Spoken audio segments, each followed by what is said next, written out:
Hello friends, सीधे topic पर आता हूँ। आजकल एक नाम छाया हुआ है कंट्रोवर्सीज़ में, समय रैना। मुझे बताने की ज़रूरत नहीं कि समय रैना क्या करता है और इससे रिलेटेड क्या कंट्रोवर्सी है। अभी रिसेंटली समय रैना के शो पर जो गलत बात हुई, उससे मैं भी अग्री करता हूँ कि वह नहीं होनी चाहिए थी। वह एक्चुअल में बहुत गलत था और उसका अंजाम समय रैना को अपने शो की जितनी भी वीडियोज़ थी वह डिलीट करके चुकाना पड़ा। मेरे दिमाग में बस एक यह बात चल रही है कि अब समय रैना को और क्या कीमत चुकानी पड़ेगी अपनी गलती की। उसकी मेहनत की जितनी भी वीडियोस थी वह तो डिलीट कर दी उसने। उसकी आगे वीडियोस पे भी रोक लग चुकी है। अब जनता और क्या चाहती है कि समय रैना के साथ और क्या हो। क्या इतना काफ़ी नहीं है?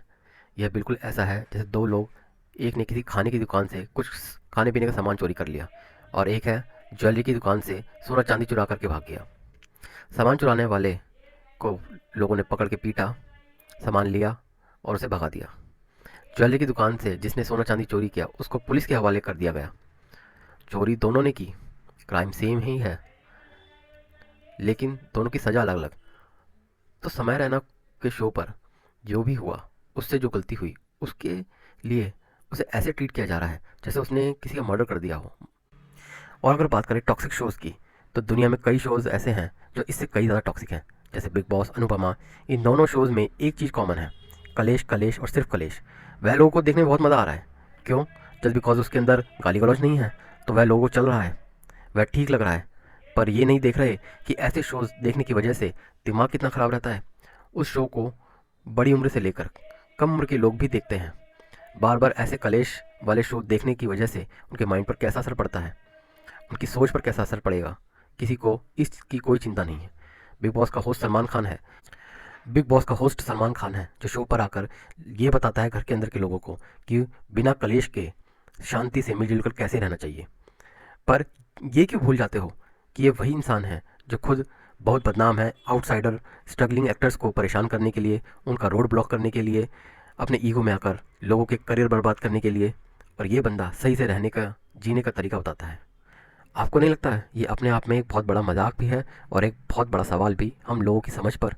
अगर सलमान खान को बिग बॉस के घर में जो इंसान सबसे ज़्यादा कलेश करता है, उसके रहने पर इतनी दिक्कतें होती है, उससे इतनी शिकायत होती है कि उन्हें वह डांटता भी है, तो क्यों ना उसी को सबसे पहले बाहर क्यों ना कर दिया जाए?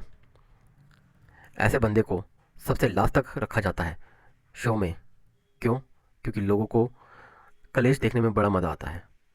पर लोग ये नहीं सोचते कि यह सब देखने की वजह से उनके अपने घर में कैसा माहौल बनता जा रहा है, सबकी सोच पर क्या असर पड़ता है। उस चीज़ की कोई बात नहीं करता। वह शो आराम से चले जा रहा है, शो लोग देखे जा रहे हैं।